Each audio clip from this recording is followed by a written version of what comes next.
Ayan mga lalabs, nandito tayo sa park. Oh, sobrang ganda sa park. Ayan. Kita nyo yung mga bulaklak. Ang ganda. Oh. At yung kalapate pa nanginginain. Gala muna tayo habang nag-aantay tayo sa asawa ko. Nag-aantay tayo kay Manoy. Nakunin niya tayo. Umuulan mga lalabs. Nandito ako sa ilalim ng puno. Ayan. Tignan nyo. O, diba? Ang tagal ng asawa ko eh. O, ayan o. Ayan. Ang lamig. Manipis lang kasi suot ko guys. So, tignan nyo. Ayan ang suot ko at umuulan mga lalabs. Oh. Etong kapote ko, sabi ko sa asawa ko, dadalhin ko pag ako nagbakasyon.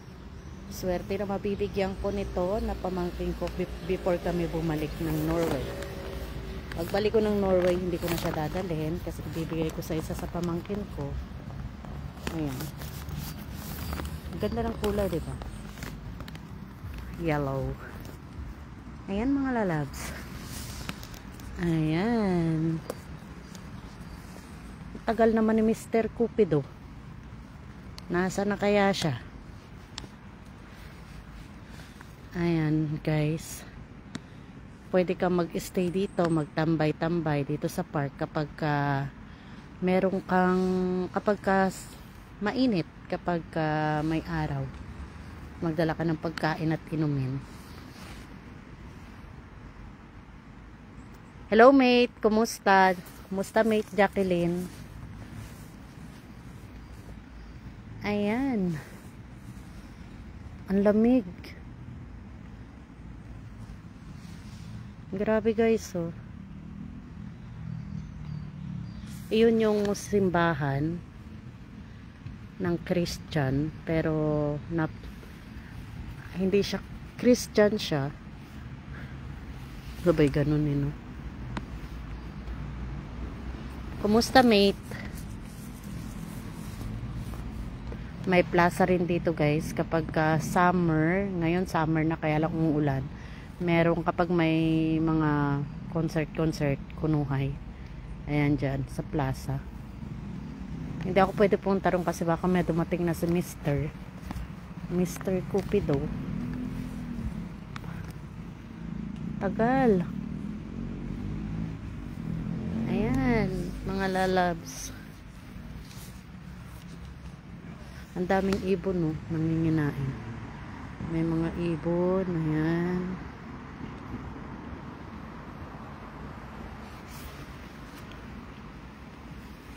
Tagal lang asawa ko, Diyos ko po.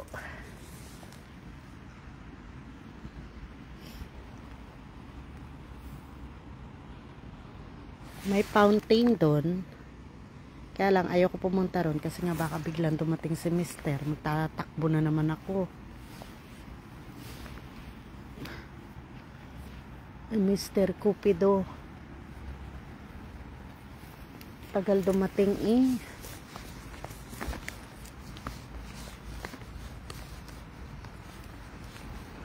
Alam nyo ba guys, hindi ko alam ang bagong... Hi Ate Lisa, kumusta? Bagong plate number ng sasakyan namin. Kumusta Ate Lisa? Ang lakas ng boses ko. Naka-headset kasi ako. Teka nga, tanggalin natin. Baka sabihin ng mga nakakarinig sa akin para akong taga-bundok. May kukwento ako sa inyo mga lalabs. Ang sakit-sakit ng balakang ko. Ngayong nasa trabaho ako. So, nasa trabaho ako, hindi ko magawan tumawa. Hindi ko magawan tumawa kasi napakasakit nga ng balakang ko. Tapos yung boses ko napaka-tinis, yung parang galit.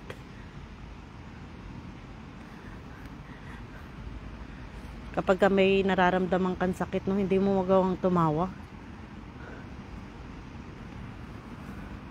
Tapos wala ka pang mainom na, hindi pa ako uminom ng ng Paracet para mawala yung sakit. Ang tagal naman ng asawa ko.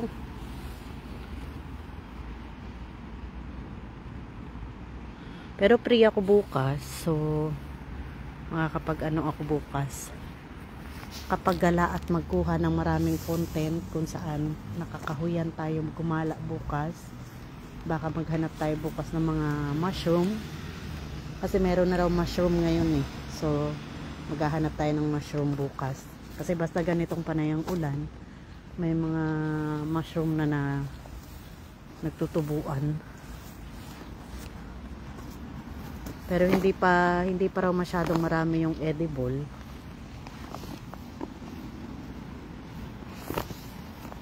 Tagal naman. Buti nakadumi ako kanina before ako umalis sa trabaho. Sinabi mo pa ako lalo pag ngipin ang masakit, kaaway ko lahat, mainit ang ulo ko. Hindi ako pwedeng kausapin. Ay nako. Ayan ang pinaka ko, worst na ko, ayaw ko yung ngipin.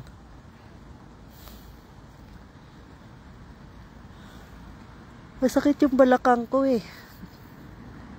Yung sa sakit ng balakang mo, panayang inom mo ng paracetamol, sa katagalan, hindi ka na makadumi. Tigas-tigas na ng dumi mo. So, ang ginawa ko, kapag ako nasa trabaho, umiinom ako ng yung Dulcolax, tawag namin Dulcolax, yung pampadumi.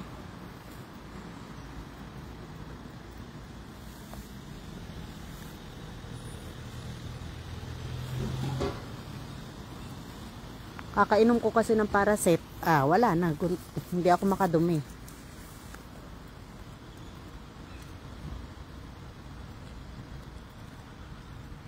Oo, ganito dito dabi, kapag winter, may tinatawag tayong taglagas at tagsibol. Tagsibol, pagdating ng February, March, ayan, tagsibol na. April o May, tignan nyo, green na, ang ganda ng tignan.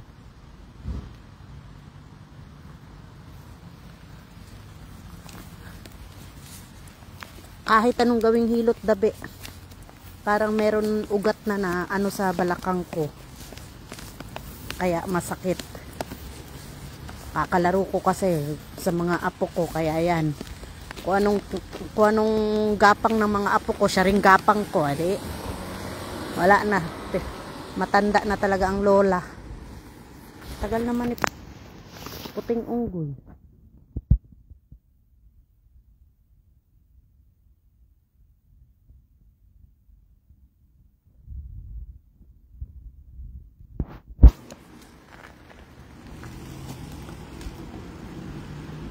Malamig, hindi pa naman ako nagdoble ng suot. Ayan, ang tagal eh. Alam mo yung lamig, dahil sa lamig para kang naiihi na hindi mo mawari.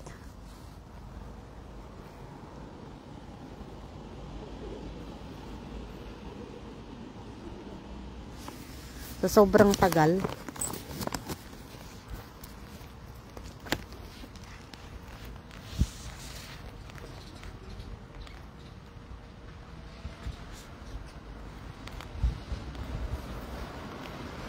Diba?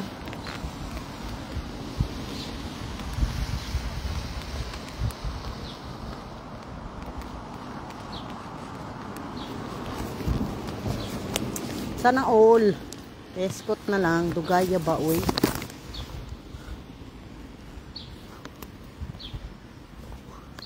Wala yung mga puting ibon na ngayon umuulan.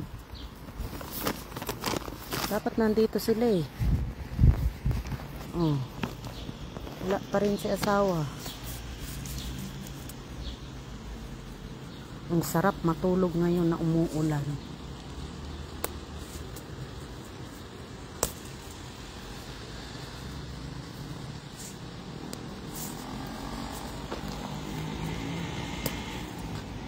Hindi pa tuyo na siya. Grabe ang sasakit. Uy, ang ganda ng sasakyan. Oh. Sana all. Sports car.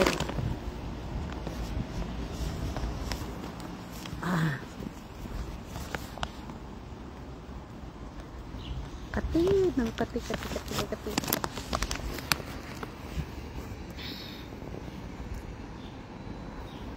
Nabigla at saka hindi, panay kasi ang bibigat na kaya ng mga apo ko dabi. Mabigat na sila.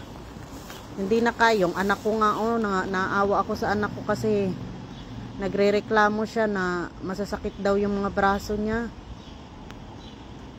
Hindi niya na, kasi dalawa-dalawa, 'di ba? Ako lang naman ang masakit, yung balakang ko. So kaya ko pang buhatin yung mga apo ko. Yung anak ko ang kawawa kasi dalawa yung binubuhat niya.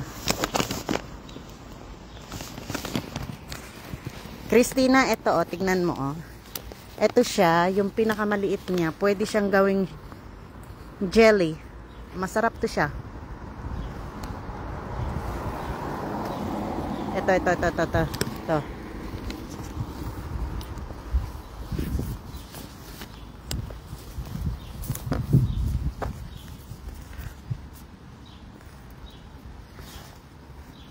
Kaya nga sana all, ang tagal mo naman asawa ko. Buti man lang sana kung hindi umuulan. Bahala ka dyan. Gala tayo dito sa park. Dugay-dugay niya, bahala siya. Tagal-tagal niya. See? Nagsasalita ako, Bisaya, Tagalog, halo-halo. Sagol. Saksak sinagol. Ayan, mega love shoutout. Puno yan. Ayan, puno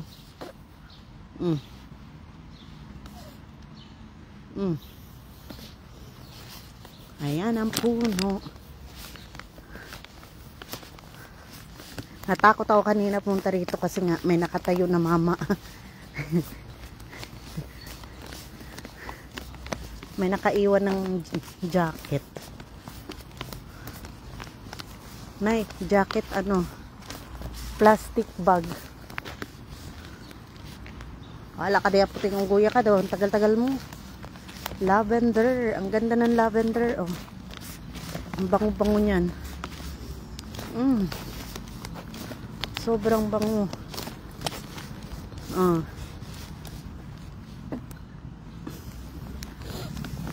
Para siyang mint. Mint nga. Bulaklak na mint.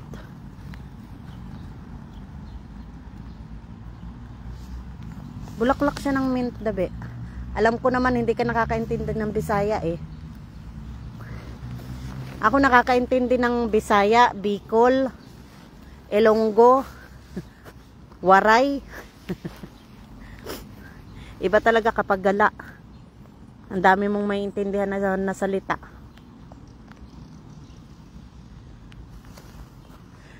Kasi ang Bicol may pagkaka lang rin sa Bisaya kung tutuusin. Ang tagal mo naman asawa ko. Nasaan ka na? Naiihi na ako.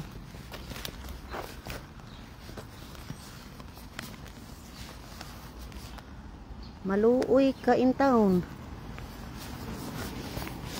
Punta na tayo doon uli. Oo, sobrang ganda. Ako ngayong taon na to, ang tanim ko, wala akong masyadong tanim na bulaklak. Ang tanim kong bulaklak is yung Fiona flowers. Ayan, ang tagal mo naman asawa ko. Maluoy ka naman.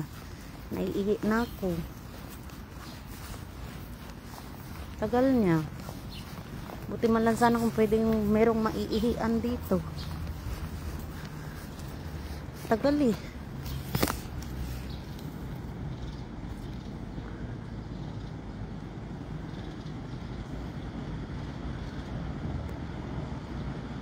Ah, Bisaya pala yung asawa mo.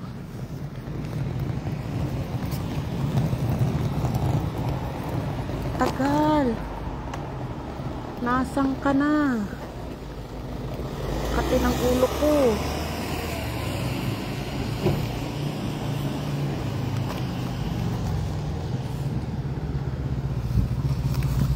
Hello po. Sino yan? Hi sis Agnes. Kumusta?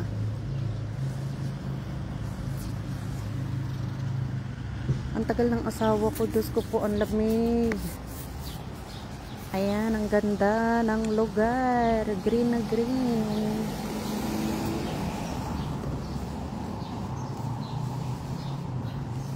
Papagong-pagong naman kasi asawa ko eh.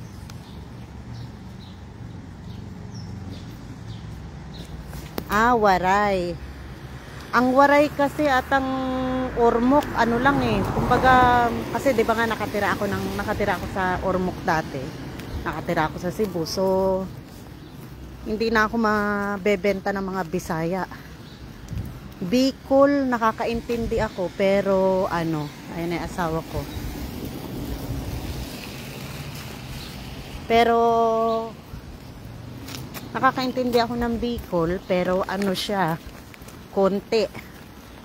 At least hindi ako mabebenta ng Bicol, 'di ba? Tapos konting German, konting sweets.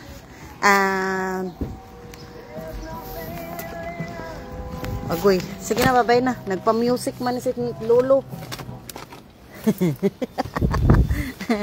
Agoy, nagpa-music si Lolo. Agay, sakita sa kubat ang papa. Ja.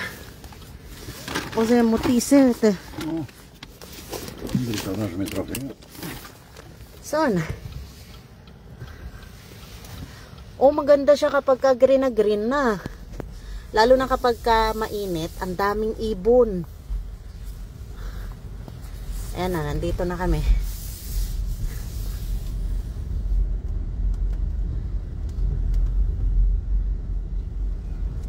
Ako anak, siguro mga one month marunong na ako magsalita ng Bisaya, nakakaintindi na.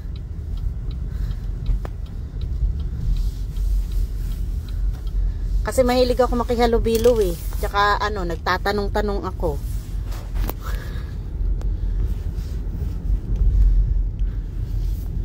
Napakaganda sa Bisaya, Dabi. Diyos ko po. Nakapunta rin ako ng Waray. Sa Dumaguete.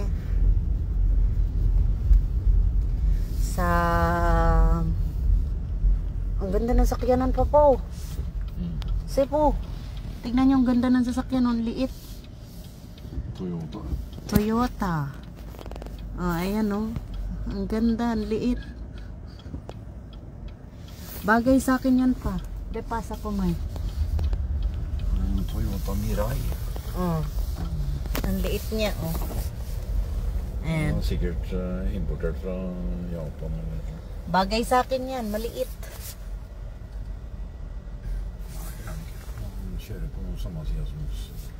Sa bagay. Kasi ako naging gala eh. Kaya ang dami kong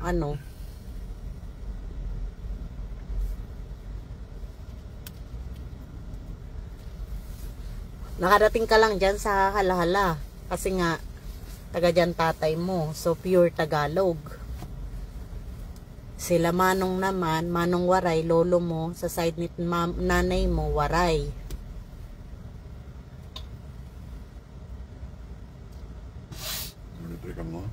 Kristena, ya ara pulay beto.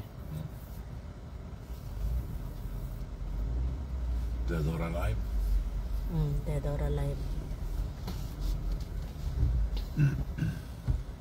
Hindi ako naman kasi inano ko noon talagang mga bata pa tayo. Ayokong nasa wawa lang ako. Gusto ko talagang lumayo. Sinabi ko yung kay nanay, batang bata pa ako, siguro edad ko mga 7 taon o 8 taon. Sinabi ko na yan kay nanay na aalis ako ng wawa. Hindi po pwedeng hanggang wawa lang ako. Kaya nung may mag-alok na papuntahin akong Cebu, inano ko na kagad.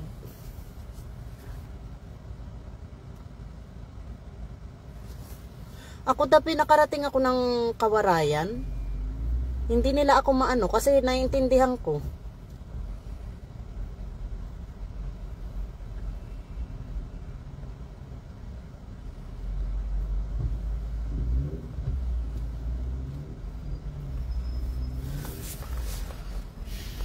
Paanuhin mo, sanayin mo yung asawa mo magsalita ng waray para kung sakaling pumunta man kayo sa Kawarayan, hindi ka na mabebenta. Asawa ko marunong magbisaya, marunong magtagalog. Tinalo niya pa yung anak namin bunso.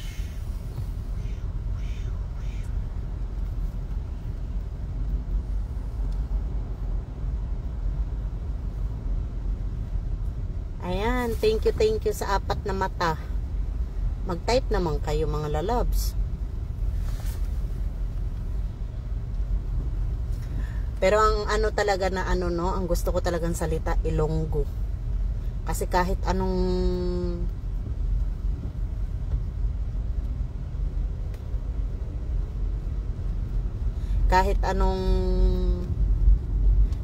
galit nila sa iyo, ang sweet pa rin ang ano nila salita.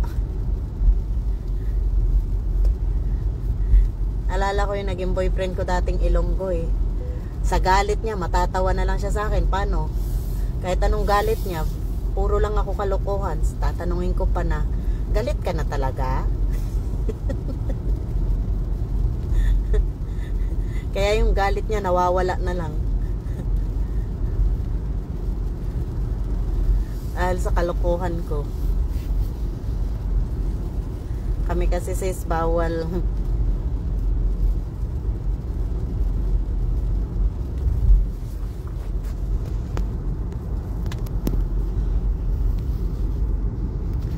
Okay lang yan. At least matuto ka. Aba, tagawaray yung asawa mo. Dapat matuto ka. Para hindi ka nabebenta. Lang ya, baka dalahin ka ron sa waray. Hindi mo alam, binebenta ka na pala ng asawa mo.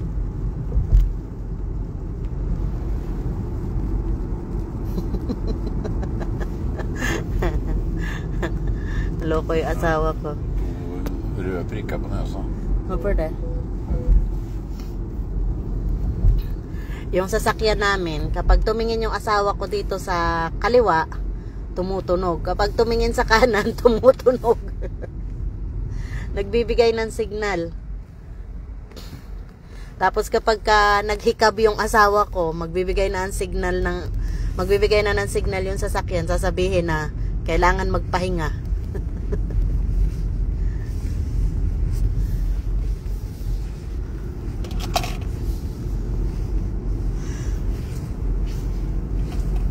Pero namimiss ko yung ano namin, yung sasakyan namin na isa. Si Corona.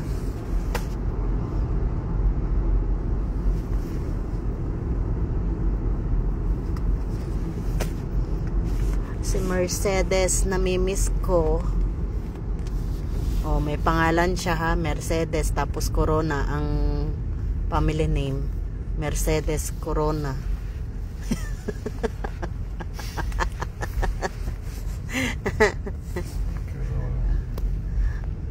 So traffic. Hello sis Selvi, kumusta? Grabe ang traffic ngayon ah.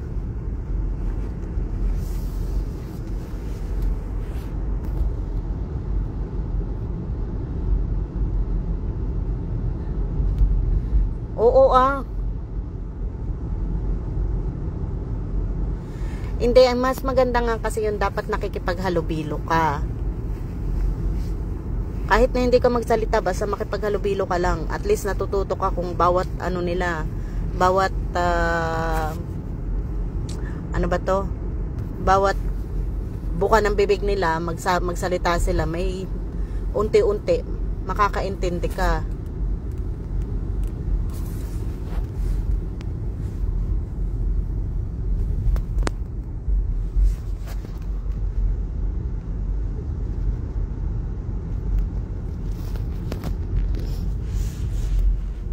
Ngayon, namimiss ko talaga siya. Parang tao na, ano, alagang-alaga kaya yun ang asawa ko.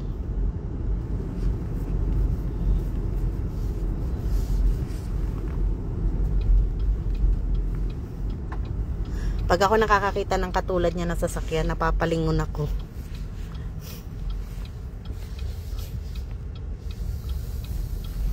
Tapos kakulay niya pa. Ayan, nandito na kami.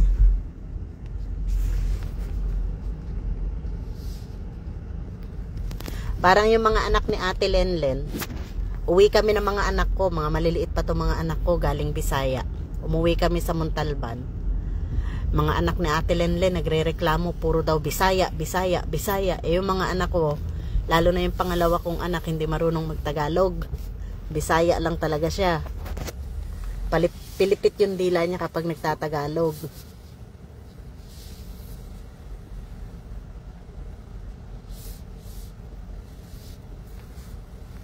Oo hindi naman napunta sa wala.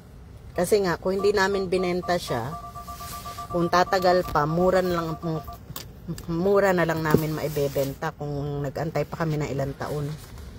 Kasi ang sasakyan hindi tumataas ang value.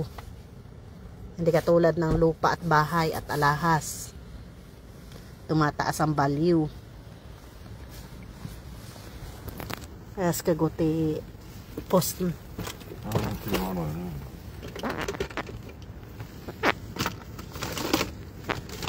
Kaya nga sabi ko sa asawa ko, mas maganda pang mag-invest sa alahas, sa properties, kaysa sakyan. Sabi ka? Okay.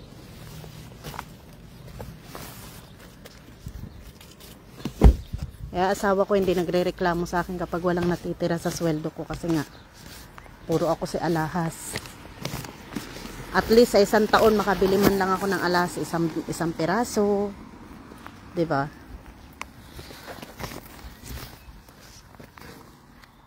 Kaya lang minsan sumusobra sa isa. Ayan, dabe.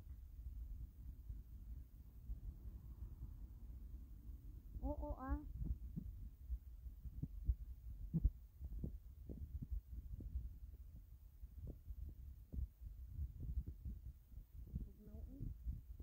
Malamig pa pa. Sobrang lamig. Ginawa ko.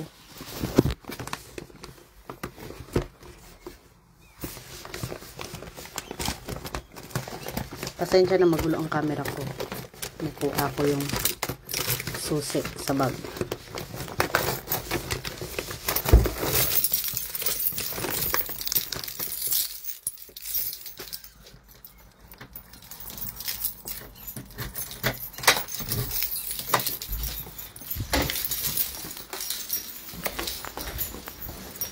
Oh, ang bango. Ang bango. Pagpasok sa loob. Ang bango. Ang bango.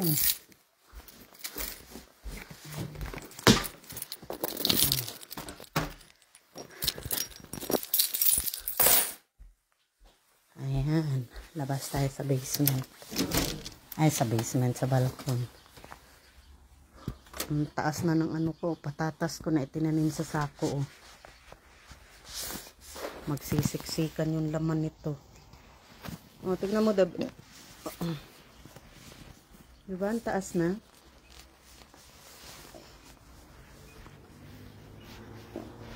Tuyong-tuyo yung ano ko, halaman ko. Ito na yung kinuha kong bulaklak ng isang araw. Wildflowers. Diba? Ayan na siya. Yung bulaklak. Ayan, dabi, mag-end na ako. Ang lupa sis, malaki ang tinataas. Oo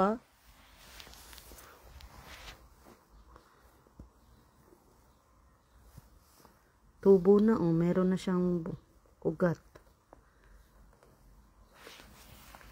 Ayan, daisy, rubber tree. Ayan, dabi, mag-end na ako, dabi, ha? At, naiihi na ako.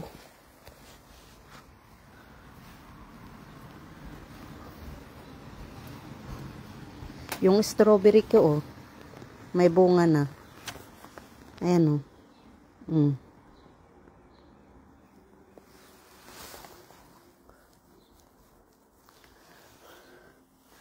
Bye-bye, dabe. Ayan, thank you sa inyong panunood. Bye-bye. Ayan. Ang oras dito ngayon is 4 p.m. Ayan. 4 p.m. Thank you, dabe, ha. Bye-bye.